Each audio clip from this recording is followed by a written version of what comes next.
ప్రార్థన. పరిశుద్ధుడవైన మా ప్రియ పరలోకపు తండ్రి, మీ శ్రేష్టమైన ఘనమైన ఉన్నతమైన నామానికి స్తోత్రములు చెల్లిస్తూ ఉన్నాం.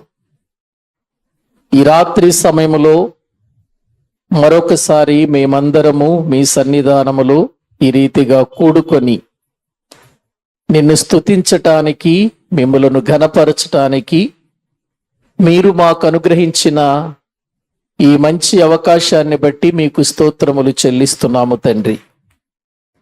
తండ్రి, లోకమంతా ఎన్నో రకాలైనటువంటి విధానాలలో ఉండగా మమ్ములను మీరు ప్రేమించి నీ సన్నిధిలో కూర్చోబెట్టి విలువైన నీ వాక్యాన్ని వినే భాగ్యాన్ని మీరు మాకు కలిగించినందుకు మీకు స్తోత్రములు చెల్లిస్తూ ఉన్నాం. ఈ రాత్రి మీ సన్నిధి మాతో కూడా ఉంచండి. నీ వాక్యము ద్వారా మాతో మాట్లాడండి. నీ మాటలలోని పరమార్థమును మేము ఎరిగి బ్రతుకుటకు తగిన సహాయము చేయమని ప్రార్థిస్తున్నాం. నీవు పరలోకమందున్నావు, మేము భూమి మీద ఉన్నాము తండ్రి. అయినప్పటికీ భూమి మీద సమస్తమును నడిపిస్తూ మా హృదయాలను ఎరిగిన వాడవుగా మా జీవితాలను మీరు దర్శిస్తూ మాట్లాడుతూ మమ్ములను నీ వాక్యము చేత బలపరుస్తున్నందుకై మీకు స్తోత్రములు చెల్లిస్తున్నాం. ఈ రాత్రి మీ సన్నిధి మాతో ఉంచండి. నిలవబడిన మీ దాసుని మరుగు చేయండి. నీ పరిశుద్ధాత్మ సహాయం అనుగ్రహించి నీ మాటల్లో ఉన్నటువంటి జ్ఞానాన్ని, విజ్ఞానమును తెలుసుకొని బ్రతుకున్నట్లు మీరే మా అందరితో మాట్లాడి కృపచూపమని ప్రార్థిస్తూ మీ చేతులకే మమ్మల్ని మేము అప్పగించుకొనొచ్చు. ఎందరైతే నీ మాటలు వింటున్నారో వారందరి హృదయాలతో మీరు మాట్లాడి వారి హృదయాలలో నీ వాక్యమును నింపి ఎక్కడ లోకానుసారముగా అపవాదికి బానిసలుగా మారక మీలో ఫలించి అభివృద్ధి పొందుటకు తగిన సహాయము చేయమని ప్రార్థిస్తూ మీ చేతులకే మమ్ములని మేము అప్పగించుకొనుచు యేసు క్రీస్తు ప్రభు పేరిట ప్రార్థించి స్తుతించి వేడుకుంటున్నాము తండ్రి. Amen, amen. ప్రభునందు ప్రియమైనటువంటి దేవుని వారలారా, దైవ గ్రంథములో నుండి మనము సొలొమోను వ్రాసినటువంటి సామెతల గ్రంథాన్ని ధ్యానం చేస్తూ ఉన్నాం. సామెతలు అనగానే ఏదో మానవులంగా మనం మాట్లాడుకునేటువంటి సామెతలు కావని, దేవుని వాక్యాన్ని సంక్షిప్తంగా కుదించి మన జీవితాలకు అర్థమయ్యే విధానములో సొలొమోను వ్రాసిన దేవుని మాటలనే విషయాన్ని మనము గుర్తు చేసుకోవాలి. ఒకవేళ ఇవి లోక సంబంధమైన మాటలైతే దేవుడు తన గ్రంథంలో వ్రాయించి ఉంచేవాడు కాదు. ఇవి లోక సంబంధమైన మాటలు కాదు గనుక, ఆత్మ సంబంధమైన మాటలు గనుక, ఆత్మను కాపాడే మాటలు గనుక, ఆత్మను రక్షించే మాటలు గనుక, ఆత్మను బలపరిచే మాటలు గనుక దేవుడు తన గ్రంథంలో ఈ మాటలను వ్రాయించటానికి ఇష్టపడినట్లుగా మనం చూస్తూ ఉన్నాం. ఇందులో మనము దేవుని వాక్యములో నుండి జ్ఞానము అనే మాట గురించి మాట్లాడుకుంటూ వస్తున్నాం. జ్ఞానము అనేటువంటిది లోక సంబంధంగా ఉన్న జ్ఞానము వేరు, ఆత్మ సంబంధంగా దేవుడు తన పిల్లకిచ్చే జ్ఞానము వేరు. లోక సంబంధమైన జ్ఞానం ఈ లోకానికే పరిమితమైంది. కానీ దేవుని జ్ఞానం ఈ లోకానికి పరలోకానికి కూడా సంబంధించిన జ్ఞానం అనే విషయాలు దేవుని వాక్యములో నుండి ప్రియులారా మనము నేర్చుకుంటూ వస్తున్నాం. ఈ జ్ఞానమును మనము అంగీకరిస్తే, ఈ జ్ఞానమును గురించి మనము తెలుసుకుంటే, ఈ జ్ఞానమును గురించి మనము వింటే, ఈ జ్ఞానము ప్రకారము మనము నడిస్తే ఎటువంటి ఆధ్యాత్మికమైనటువంటి పరిస్థితులు మనము కలిగి ఉంటామో దేవుడు తన యొక్క వాక్యములో నుండి మనకు తెలియచేస్తూ వస్తున్నారు. కనుక ఈరోజు కూడా కొన్ని సంగతులు మనము దేవుని వాక్యములో నుండి చూద్దాం. సామెతల గ్రంథము 2వ అధ్యాయము, సామెతల గ్రంథము 2వ అధ్యాయము వాక్యములో నుండి 12, 13, 14, 15 వచనాలు వాక్యములో నుండి మనము చదువుకుందాం. సామెతల గ్రంథం 2వ అధ్యాయము 12వ వచనము నుండి 15వ వచనం వరకు వాక్యములో నుండి మనము చదువుకుందాం. అది దుష్టుల మార్గము నుండి, మూర్ఖముగా మాటలాడు వారి చేతిలో నుండి నిన్ను రక్షించును.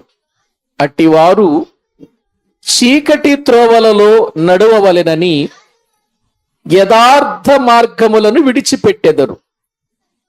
కీడు చేయ సంతోషించుదురు, అతి మూర్ఖుల ప్రవర్తన యందు ఉల్లసించుదురు. వారు నడుచుకొను త్రోవలు వంకరివి, వారు కుటిల వర్తనలు. చాలండి ప్రియులారా, దేవుని వాక్యములో మనము చదువుకున్నటువంటి ఈ వచనాలలో బుద్ధి, జ్ఞానం ఈ రెండిటిని గురించి మనం మాట్లాడుకుంటున్నాము కదా. ఇందులో మనము చదువుకున్నటువంటి వాక్య భాగములో 11వ వచనంలో ఏమన్నాడు? బుద్ధి నిన్ను కాపాడును, వివేచన నీకు కావలి కాయును అని అన్నాడు కదా. పోయిన వారములో దానిని మనము చూసాం.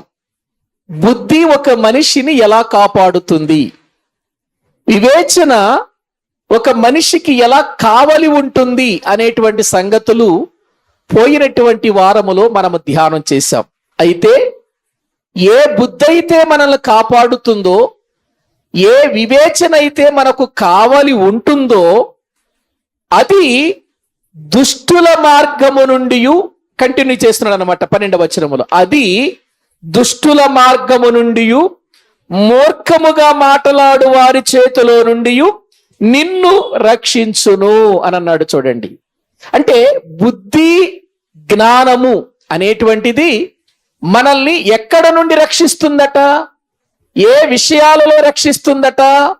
దుష్టుల మార్గములో నుండి, మూర్ఖముగా మాట్లాడు వారి చేతిలో నుండి అది నిన్ను రక్షిస్తుంది అని అన్నాడు. ఏంటది మనల్ని రక్షించేది? బుద్ధి, జ్ఞానం. ఎందుకంటే పైన వాటి గురించే మాట్లాడుతున్నాడు. బుద్ధి, జ్ఞానం ఒక వ్యక్తి జీవితాన్ని దుష్టుల మార్గం ఎలా ఉంటుందండి? దుష్టుల మార్గం యొక్క పరిస్థితి ఎలా ఉంటుంది?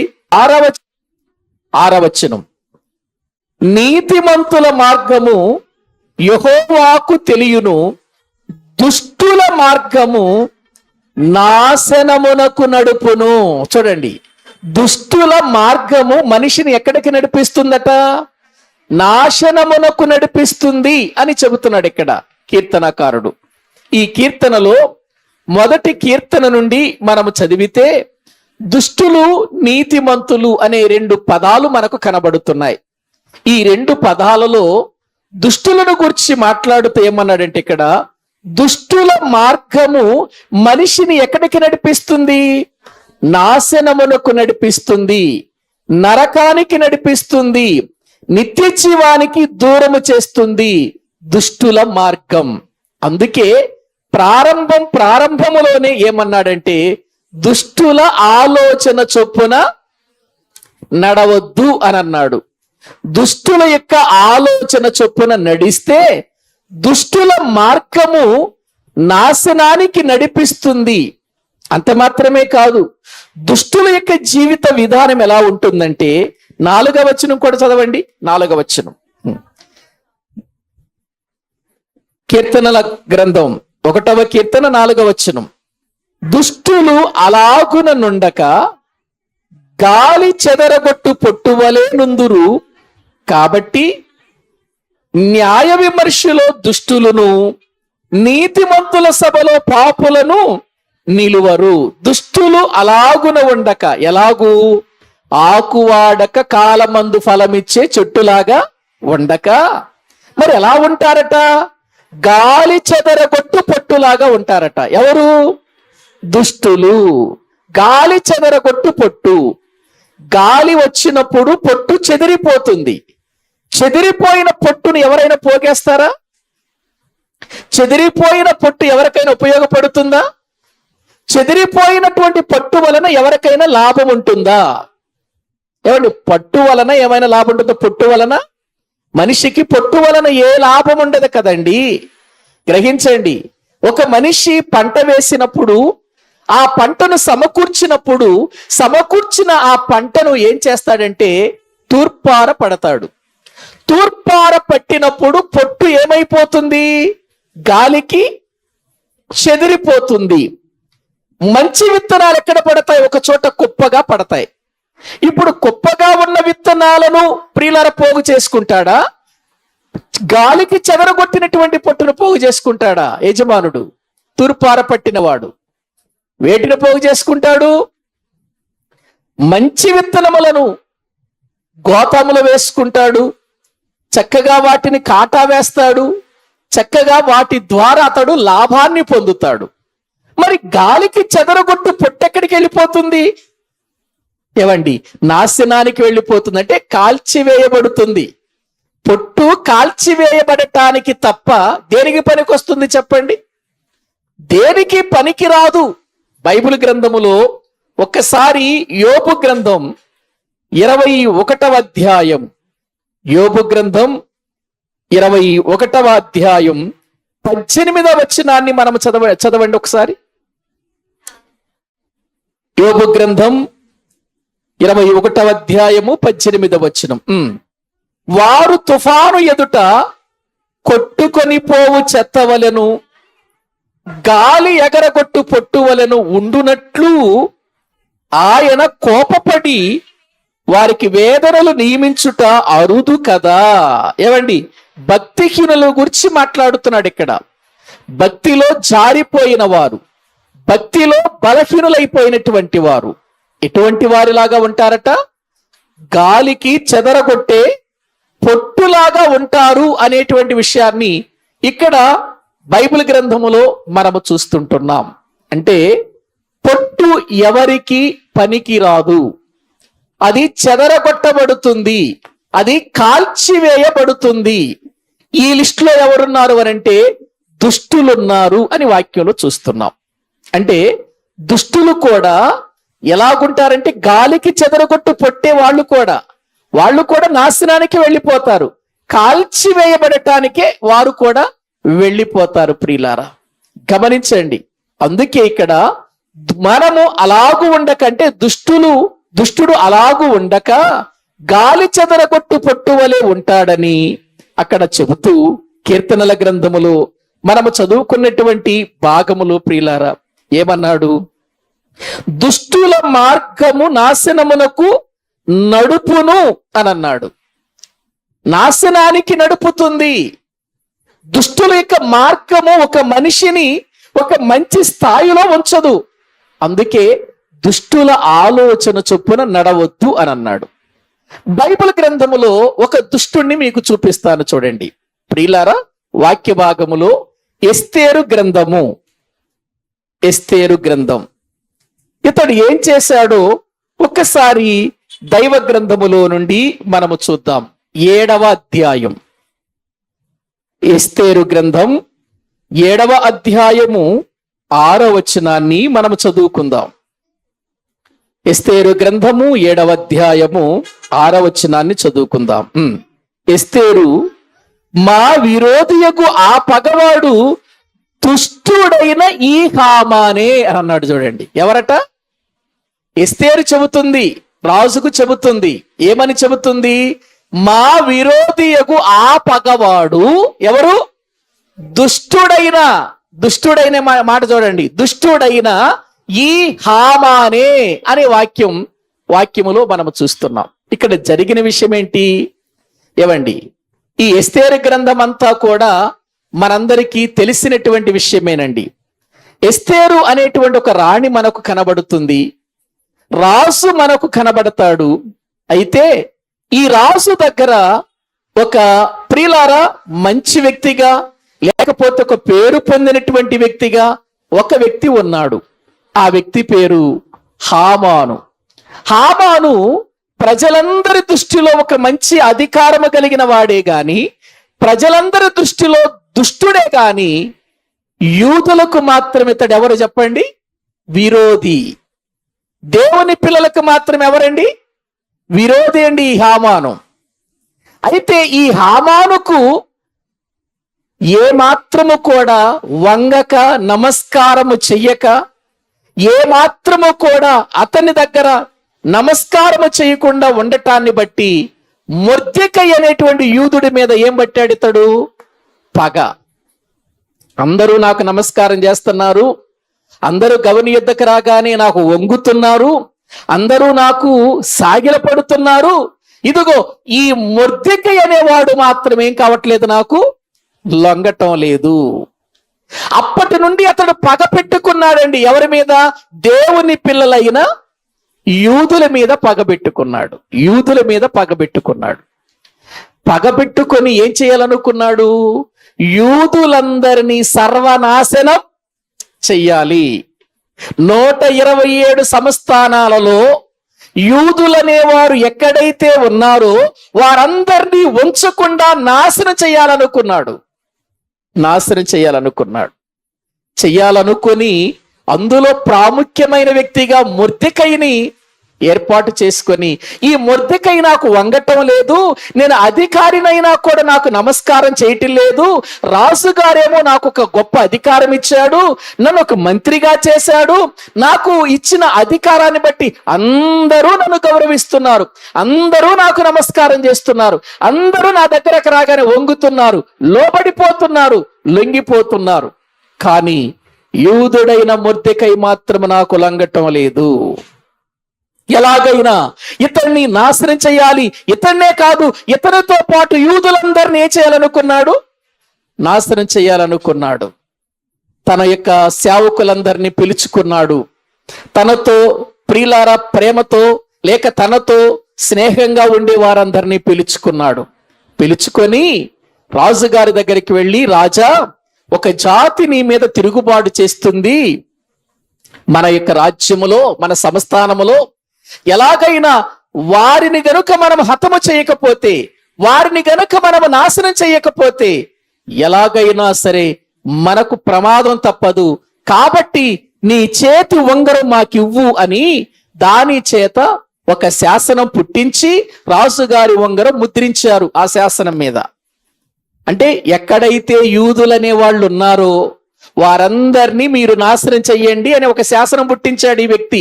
పుట్టించి రాజుగారి ఉంగరాన్ని తీసుకుని ముద్ర వేశాడు. రాజుగారి ఉంగరం ముద్ర పడిందంటే అది తప్పకుండా 100కి 100 పాళ్ళు ఏం కావాలి? జరిగి తీరాలన్నమాట.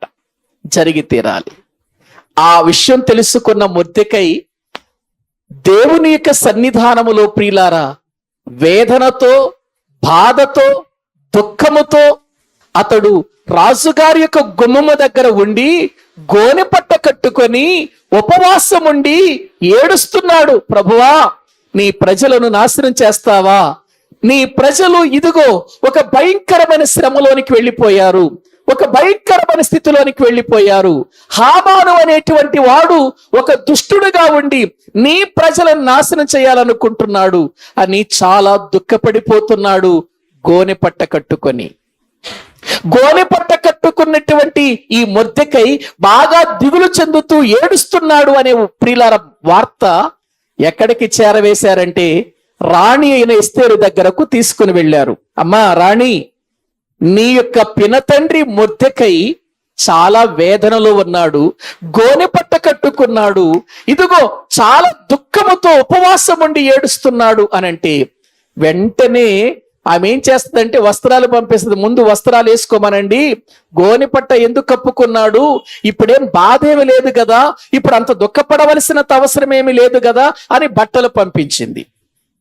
బట్టలు పంపిస్తే అప్పుడు ప్రియులారా ఆయన ఏం చేశాడు ఒకసారి చూడండి. 4వ అధ్యాయము దేవుని వాక్య భాగములో మనము చూస్తే ప్రియులారా 4వ అధ్యాయము 12వ వచనము నుండి చదువుకుందాం.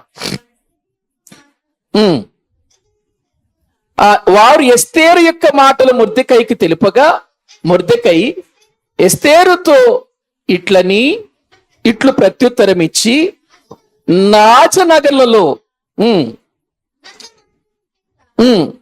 5వ వచనం చదవండి, ముందు 5వ వచనం చదవండి. అప్పుడు ఎస్తేరు తన్ను కనిపెట్టియుండుటకు రాజు నియమించిన షండులలో హతాకు అను ఒకని పిలిచి, అది ఏమైనది ఎందుకైనది తెలుసుకొనుటకు మొర్దెకై యొద్దకు వెళ్ళమని ఆజ్ఞ ఇచ్చెను.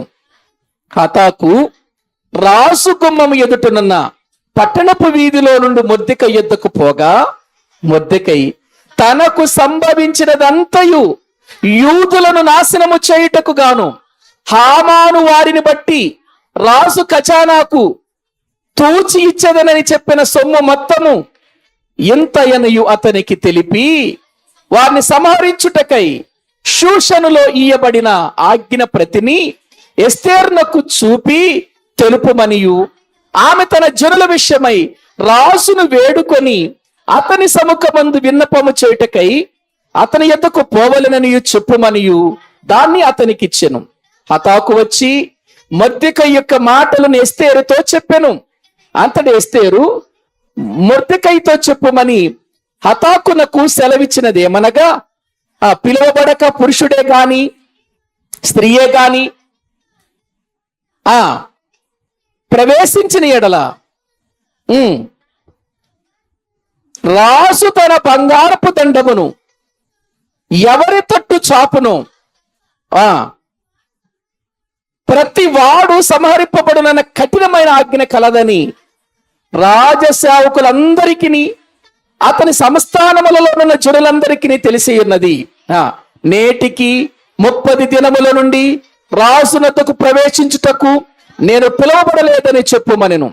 వారి ఎస్తేరు యొక్క మాటలు మొర్దెకైకి తెలుపగా, మొర్దెకై ఎస్తేరుతో ఇట్లు ప్రత్యుత్తరమిచ్చి, రాజనగరులో ఉన్నంత మాత్రము చేత యూదులందరికంటే నీవు తప్పించుకొందువని నీ మనసులో తలంచుకొనవద్దు.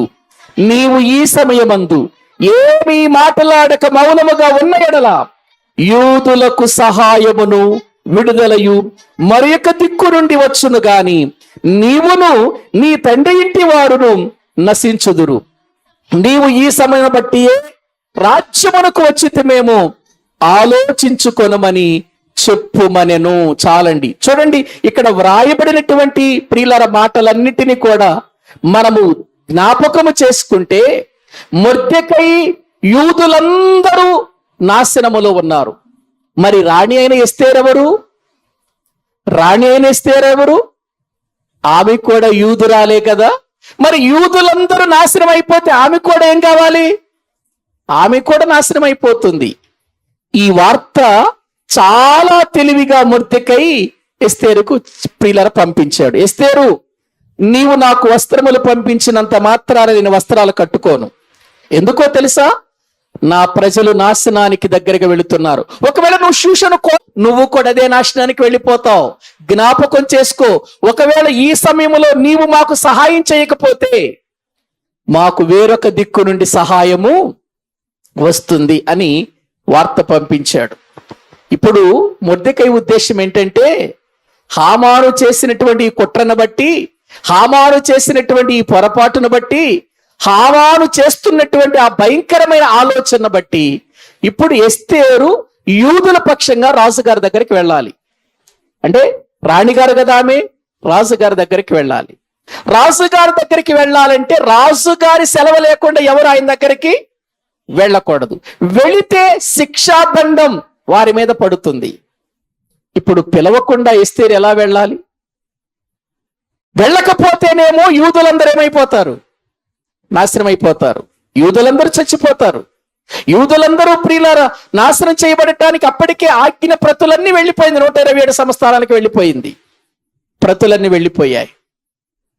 ఇప్పుడు ఆ వార్త ఎప్పుడైతే ఎస్తేరుకు చెప్పాడో, ఎస్తేరు వెంటనే ప్రియులారా మీరందరూ ప్రార్థన చేయండి, నేను కూడా ప్రార్థన చేసుకుంటాను, రాజు నన్ను పిలవకపోయినా రాజుగారి ముందుకు వెళతాను, రాజుగారు ఒకవేళ ఆహ్వానిస్తే నేను తప్పకుండా మన విషయమై వేడుకుంటాను అని ఒక మంచి వార్తను పంపించిందండి. ఇప్పుడు యూదులందరూ కూడా ప్రార్థనలో ఉండిపోయారు, ఉపవాసము చేస్తున్నారు. ఇక్కడ రాణి అయిన ఎస్తేరు కూడా ఏం చేస్తుంది? ఉపవాసము చేస్తుంది. దేనికి? హామాను పన్నిన కుట్రను నాశనం చెయ్యాలి ఇప్పుడు, లేకపోతే యూదులందరూ నాశనం అయిపోతారు. ప్రియులారా, మరొక విషయం చెప్పనా? హామాను అనేటువంటి ఈ యొక్క వ్యక్తి, ఈ దుష్టుడు మొర్దెకై విషయంలో ప్రియులారా చాలా కోపముతో ఉండి ఇంటికెళ్ళి తన భార్యకు తన స్నేహితులు చెప్పి మొర్దెకయ్యను ఉరి తీయటానికి ఉరికంబం కూడా రెడీ చేశాడు. ఉరికంబము కూడా రెడీ చేశాడు. రెడీ చేసిన తర్వాత ప్రియులారా ఒకానొక దినాన్న వాళ్ళందరూ ఉపవాసముతో ప్రార్థన చేస్తున్నారు, యూదులందరూ. అలాగే ఎస్తేరు కూడా ప్రార్థన చేసింది. ప్రియులారా, ఎస్తేరు ప్రార్థనా దినములు ముగిసిన తర్వాత రాజుగారి ముందుకు వెళ్ళింది. రాజుగారి ముందుకు వెళ్ళగానే పిలవకుండా ఎందుకు వచ్చావు అని శిక్షాదండము వెయ్యవలసిన రాజు ఆమె మీద ప్రేమ పుట్టుకొచ్చి, రాణి, నేను పిలవకుండా వచ్చావని నేను నిన్ను దండించను, నీకు శిక్ష వేయను, నీ అవసరత ఏంటి చెప్పు, రాజ్యములో సగభాగమైన నేను నీకు ఇచ్చేస్తాను అని అన్నాడు. అప్పుడు రాజా, ఏమి లేదయ్యా, నేను ఈ రోజున మిమ్మల్ని కోరుకునేది ఒకటి. నేను ఒక విందు చేస్తున్నాను, నా విందు భుజించటానికి నువ్వు హామాను ఇద్దరు కూడా నా ఇంటికి రావాలి, నేనున్న స్థలానికి రావాలి. ఎందుకు? నా విందు మీరు భుజించటానికి. హామాను ఎగిరిపోతున్నాడిక. రాణి గారు నన్ను తప్ప ఎవరిని భోజనానికి పిలవలేదంటే అసలు నా స్టేజ్ ఏంటి, నా స్టేటస్ ఏంటి, నా స్థితి ఎంత ఉన్నతమైంది. ఎగిరిపోతున్నాడు. కానీ రాణి గారు యూదురాలన్న సంగతి ఎవరికి తెలియదు? హామానుకు తెలియదు. ఇద్దరు వెళ్ళారు. వెళ్ళిన తర్వాత ప్రియులారా అక్కడ కూర్చున్న తర్వాత ఆ విందు దినాలు పూర్తి అయిపోయినప్పుడు రాజుగారు అడుగుతున్నాడు ఎస్తేర్ని, అమ్మా, ఎందుకు నీవు ఆ రోజున వచ్చావు? చెప్పు, రాజ్యములో సగభాగమై నీకు ఇచ్చేస్తాను, నువ్వంటే నాకు మహా ఇష్టం కదా, చెప్పు నీకేం కావాలి అని అంటున్నాడు. ఏమలేదు రాజా, ఈ యొక్క లోకములో లేక మనము పరిపాలిస్తున్న 127 సంస్థానాలలో నా ప్రజలు నాశనానికి దగ్గరగా వెళుతున్నారు. నాశనము చేయటానికి ఒక దుష్టుడు ఇదిగో మన రాజ్యములోనే ఉన్నాడు. అతడు నా ప్రజలందరినీ నాశనము చేయటానికి సిద్ధపడుతున్నాడు. ఇదిగో నీవే మాకు సహాయము చేయాలి, నీవే మాకు సరైనటువంటి జవాబు ఇవ్వాలి అని ప్రియులారా ఆమె చెప్పింది. అప్పుడు హామాన్ అక్కడే ఉన్నాడు. ఎవడు అతడు? వాడు మిమ్మల్ని నాశనం చేయాలనుకుంటున్న వాడు ఎవడు అని అన్నప్పుడు అప్పుడు చెబుతున్న మాట అన్నమాట. ఏమని? ఇదిగో మమ్మల్ని నాశనం చేయాలనుకుంటున్నవాడు, మమ్మలను పాడు చేయాలనుకుంటున్నవాడు, ఇదిగో ఈ యొక్క 127 సంస్థానంలో ఒక జాతి లేకుండా చేయాలనుకుంటున్నవాడు ఎవడో కాదయ్యా, ఇదిగో నీ ప్రక్కనకు వచ్చాడుగా భోజనం చేయటానికి నా ఇంటికి, ఈ దుష్టుడైన హామానే.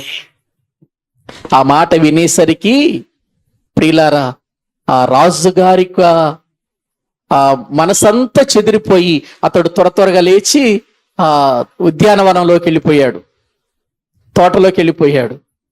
తోటలోనికి వెళ్ళేసరికి ఎప్పుడైతే హామాను అని చెప్పిందో వెంటనే ఈ హామాను ఆమె దగ్గరికి వెళ్ళి కాళ్ళ బేరానికి వచ్చేసాడు. ఇక ఎస్తేరు కాళ్ళు పట్టుకుంటున్నాడమ్మా, ఇదిగో నన్ను క్షమించు, ఇదిగో నా జీవితంలో నువ్వు తప్ప ఇంకా నన్ను బ్రతికించే వాళ్ళు ఎవరు లేరని ఈ కాళ్ళు పట్టుకుంటూ కాళ్ళ బేరానికి వచ్చేసాడు ఎస్తేరు గారి దగ్గరికి.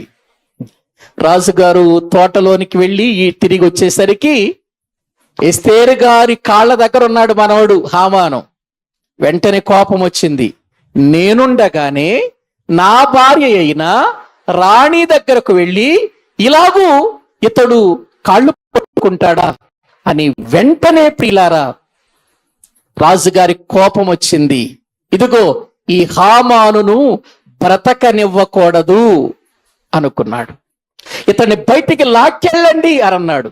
అప్పుడే ప్రియులారా తన సేవకులు వచ్చి, అయ్యా వీడు ఎంత దుర్మార్గుడు అంటే మామూలు దుర్మార్గుడు కాదు, వీడు మొర్దెకయ్యను చంపటానికి తన ఇంటి దగ్గర ఉరికొయ్యను సిద్ధం చేసి వచ్చాడయ్యా వీడంటే, తీసుకెళ్లి ఆ ఉరికొయ్య మీద చంపేసేయండి వీడిని అన్నాడు రాజు. ప్రియులారా, అంటే మధ్యలో చాలా సంగతులు జరిగినాయి కానీ వాడి యొక్క విధానం, దుష్టుని యొక్క విధానము చూడండి. ఒకసారి చూడండి ఆ ఎస్తేరు గ్రంథములో ప్రియులారా వ్రాయబడినటువంటి విషయాలను మనము జ్ఞాపకం చేసుకుంటే, ఎస్తేరు గ్రంథము దేవుని వాక్యములో ప్రియులారా 8వ అధ్యాయము 13వ వచనం చదవండి.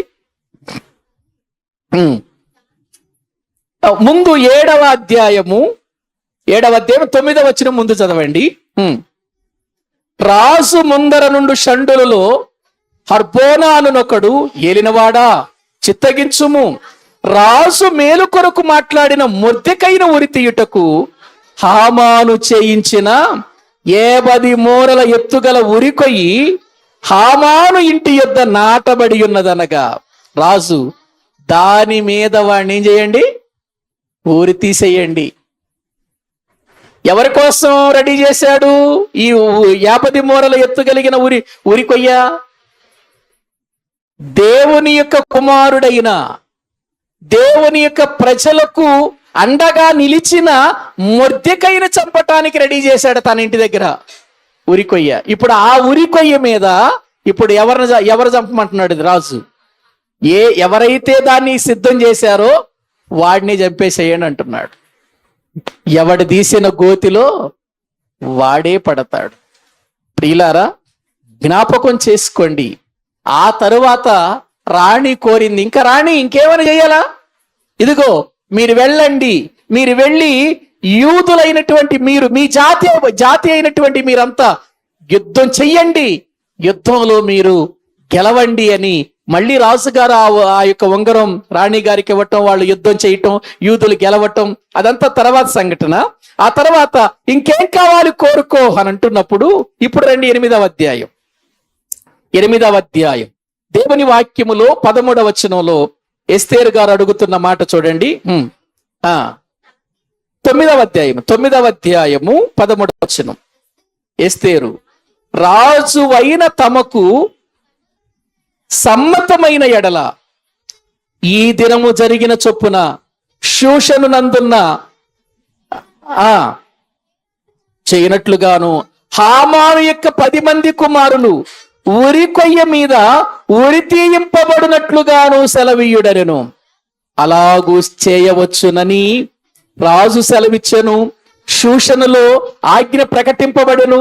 హామాను యొక్క 10 మంది కుమారులు ఏవండి, ఇతడు దుష్టుడయ్యుండి దేవుని యొక్క పిల్లల నాశనము చేయటానికి పూనుకున్నాడు. మొర్దెకైకు ఉరికొయ్యకు సిద్ధం చేశాడు. ఆ ఉరికొయ్య మీద వాడు చచ్చిపోయాడు. ఇదిగో తన కుమారులు కూడా ఉరికొయ్యల మీద ఏమైపోయారు? 10 మంది కుమారులు చనిపోయారు.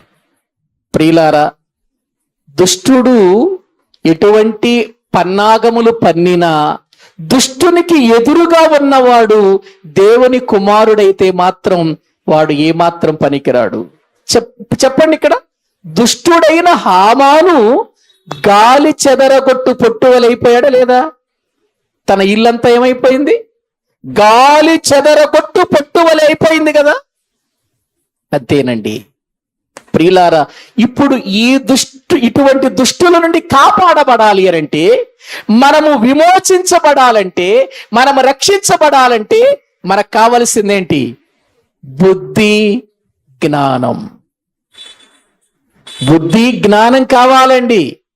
ప్రియమైన దేవుని పిల్లలారా, ఆలోచించండి. బుద్ధి జ్ఞానము కావాలి. ఎందుకంటే హామాను లాంటి దుష్టులు ఎంతో మంది ఉంటారు భూమి మీద. ఎంతో మంది దేవుని పిల్లలు నాశనం చేయడానికి ప్రయత్నం చేస్తారు. అయినప్పటికీ బుద్ధి జ్ఞానముతో మనము ప్రియులారా దేవుని సన్నిధిలో బ్రతికితే బుద్ధి మనల్ని ఏం చేస్తుందన్నాడు? కాపాడును. వివేచన మీకు కావలి కాయును. అది దుష్టుల మార్గము నుండి, మూర్ఖముగా మాట్లాడు వారి చేతిలో నుండి నిన్నేం చేస్తుందన్నాడు?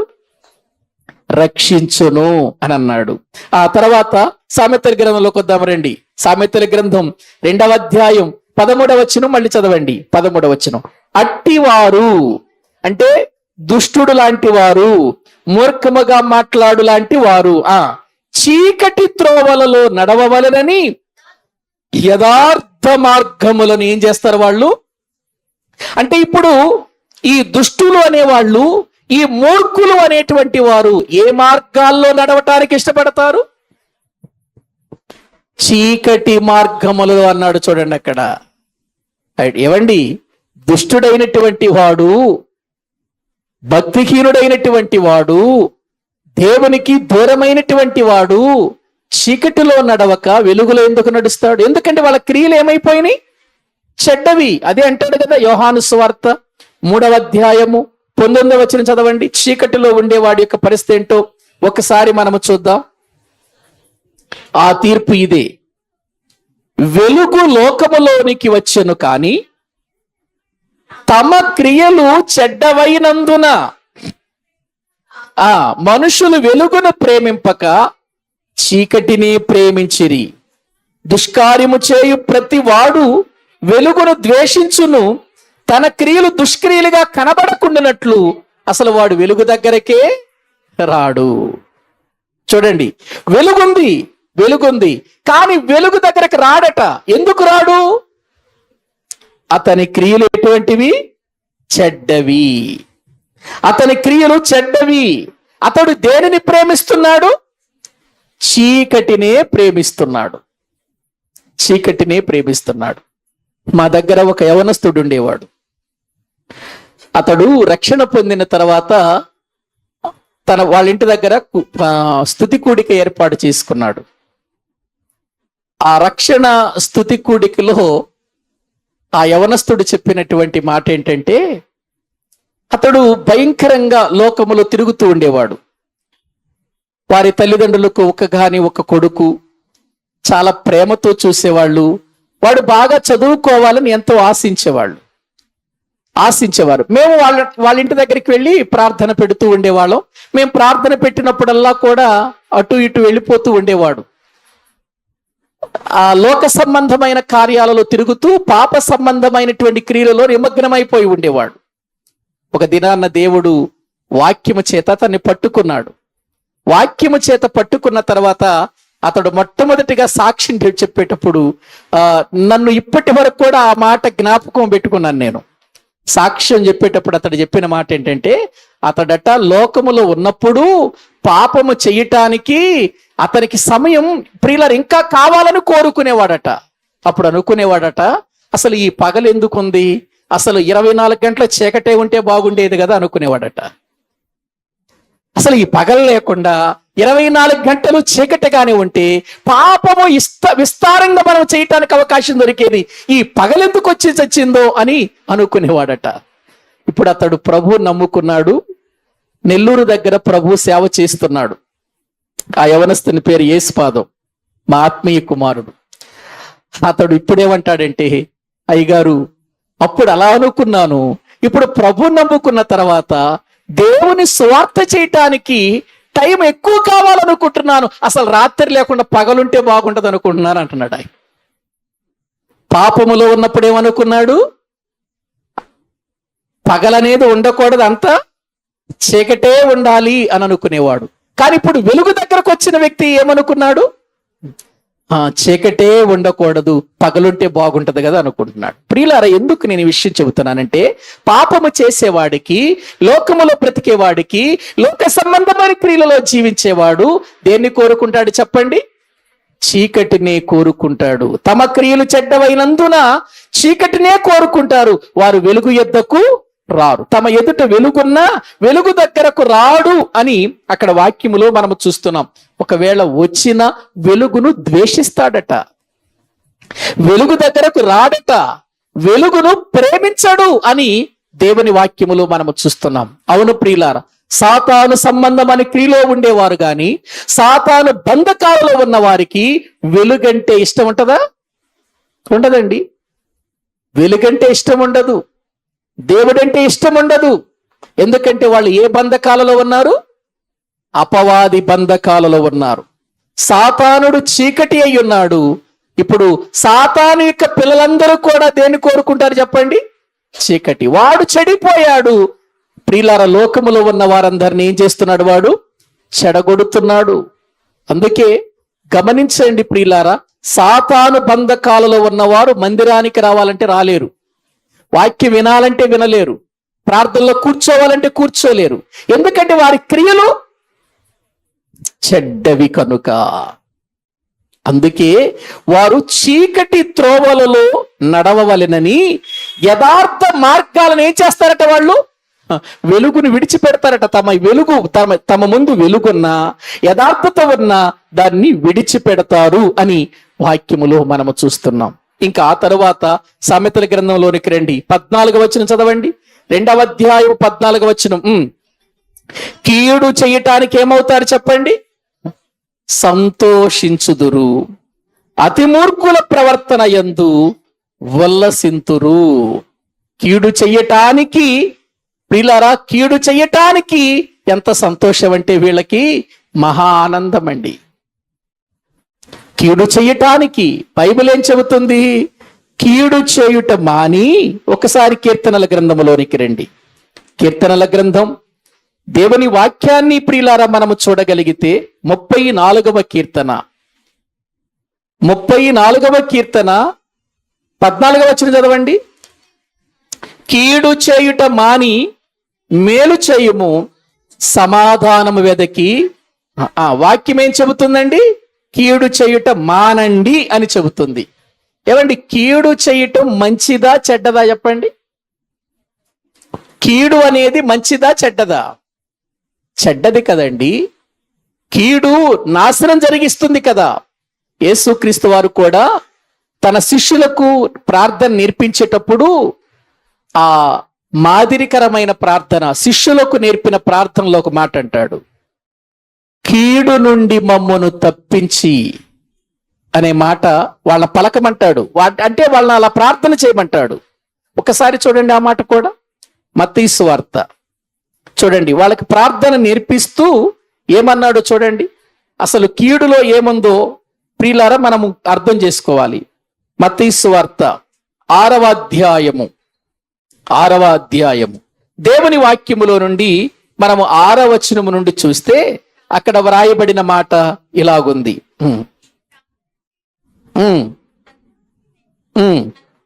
9వ వచనం చదవండి. 9వ వచనం అదంతా మనకు వద్దు కానీ,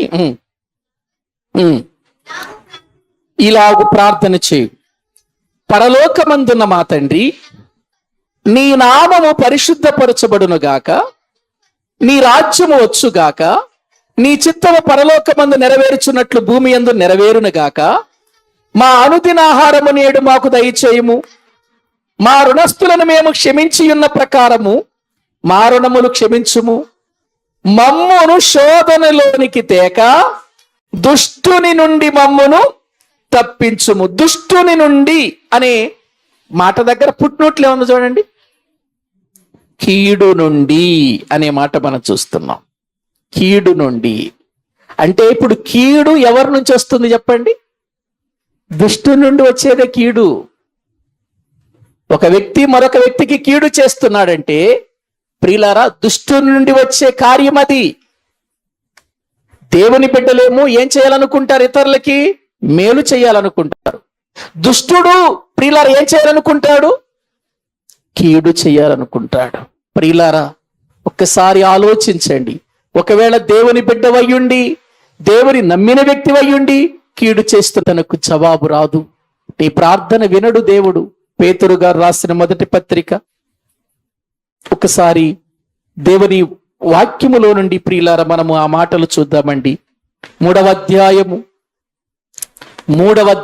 10వ వచనం. దేవుడు మన ప్రార్థన వినాలంటే మనం ఏ స్థితిలో ఉండాలో చూద్దాం.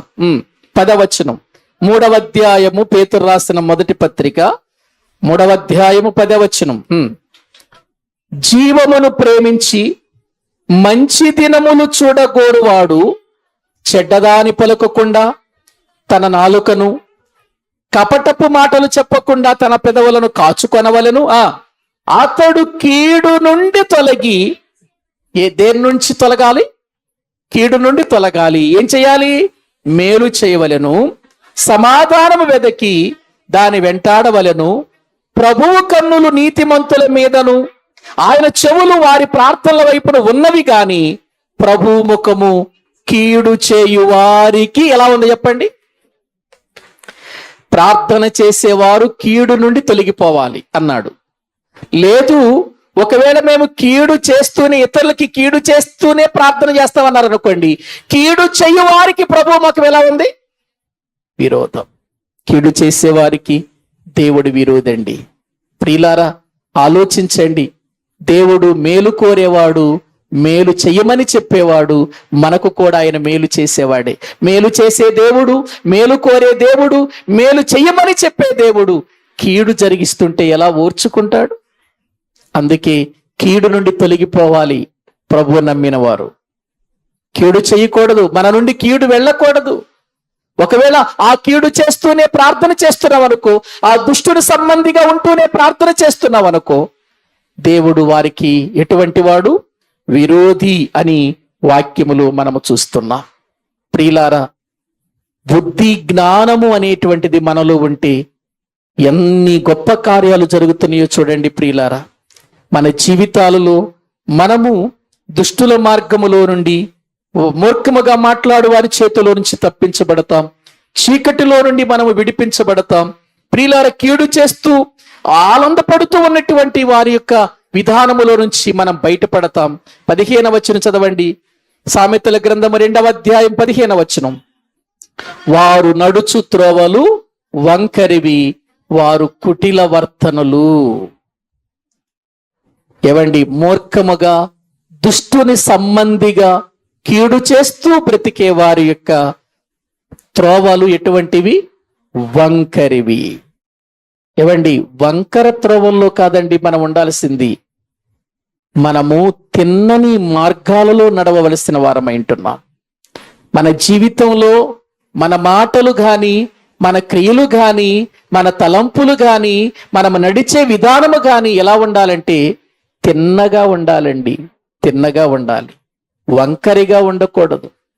అసలు యేసుక్రీస్తు ఈ లోకానికి వచ్చినప్పుడు ఆయన ఎందుకు వచ్చాడో చెబుతూ యోహాను గారు ఏమన్నాడు తెలుసా?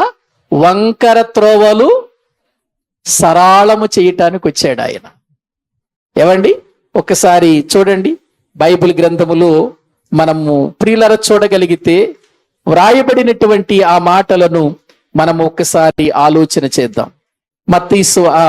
లూకాసు వార్త 3వ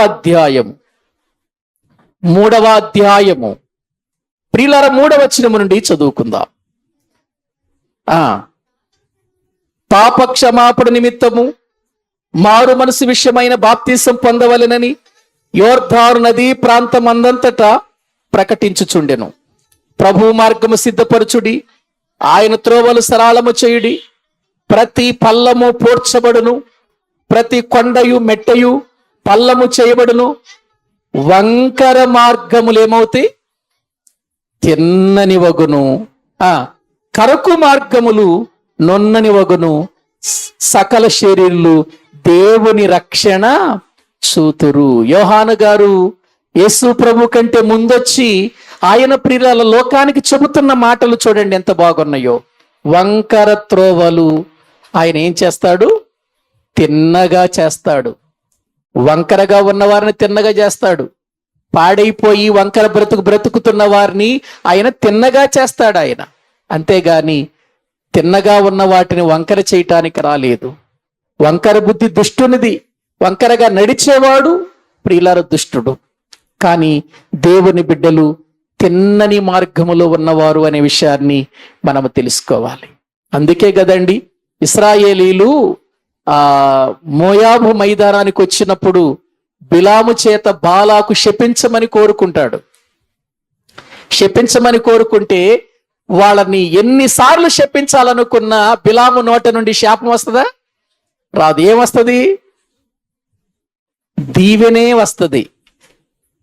అతడు ఎన్నో విధాలుగా వాళ్ళని శపించాలనుకుంటాడు, కానీ తన నోటి నుండి శాపం వచ్చినమే రాదు. ఎందుకో తెలుసా? అక్కడ ఒక మాట ఉంటుందండి సంఖ్యాకాండంలో. ఏముంటుందో తెలుసా? ఇశ్రాయేలులో యాకోబులో ఏ వంకరతనము నాకు కనబడలేదంటాడు. యాకోబులో ఏ వంకరతనము నాకు కనబడలేదు అని అంటాడు.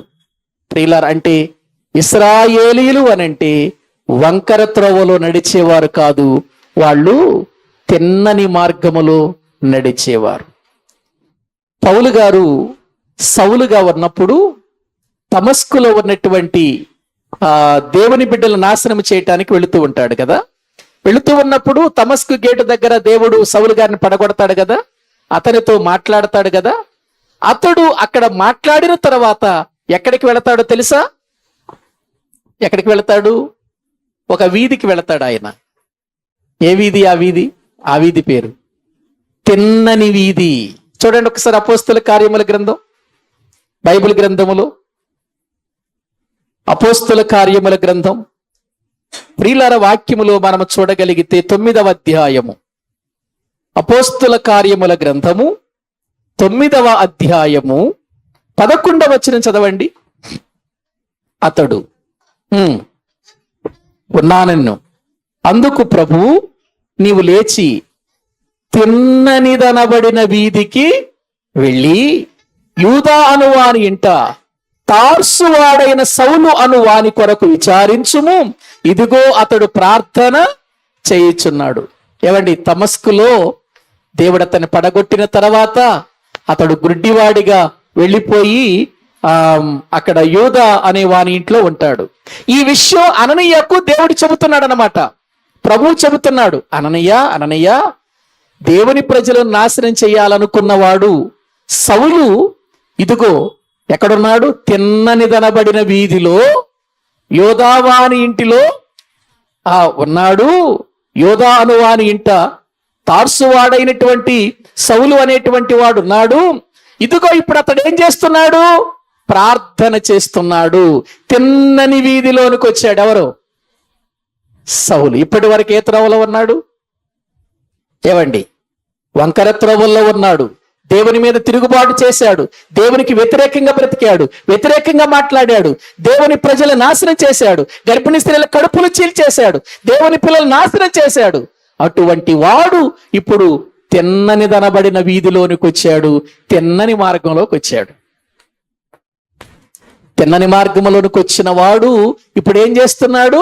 ప్రార్థన చేయుచున్నాడు అని ఉంది చూడండి అక్కడ. ఇదిగో అతడు ప్రార్థన చేయుచున్నాడు. వంకర త్రోవల్లో ఉన్నవాడికి ప్రార్థన అంటే ఇష్టం ఉండదు. వంకర త్రోవల్లో ఉన్నవాడు ప్రార్థన చేయలేడు కూడా. వంకర త్రోవలో ఉన్నవాడు దేవునితో సంబంధం కలిగి ఉండలేడు. తిన్నని వీధిలోనికి వచ్చినవాడు, తిన్నని మార్గములోనికి వచ్చినవాడు, సరళమైన మార్గములోకి వచ్చినవాడు ప్రార్థన చేస్తాడు, ప్రార్థన చేయటానికి ఇష్టపడతాడు. పాపము మనిషిని వంకరగా నడిపిస్తుంటే పరిశుద్ధత మనిషిని తిన్నగా నడిపిస్తుంది. ప్రియులారా, పాపములో ఉండి ఇంకా వంకరగా బ్రతుకుతున్నావా? లేదు ప్రభువుని ఎరిగిన వ్యక్తిగా తిన్నని మార్గములో ఉండి ప్రార్థన చేస్తున్నావా? ఆలోచించు.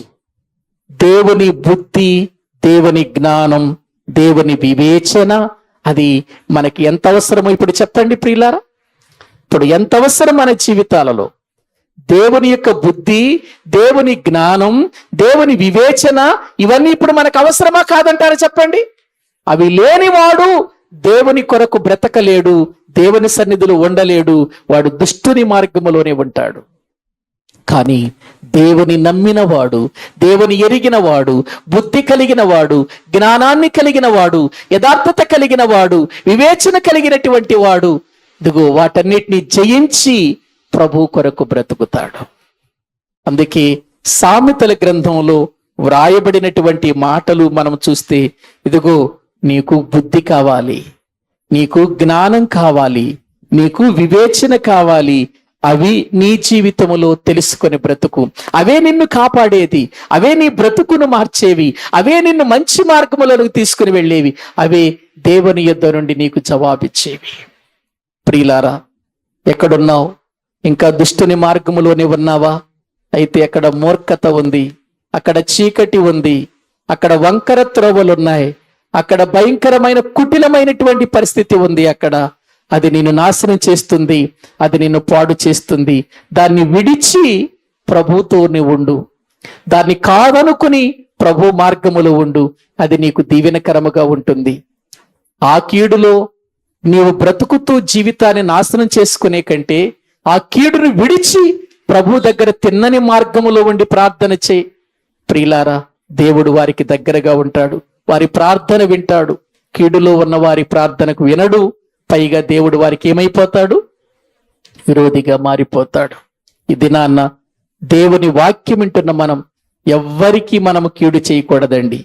చివరికి మన శత్రువులకు కూడా మనం ఏం చేయకూడదండి? కీడు చేయకూడదండి. ఈ భూమి మీద యేసుక్రీస్తు వారు అందరినీ ప్రేమించాడు.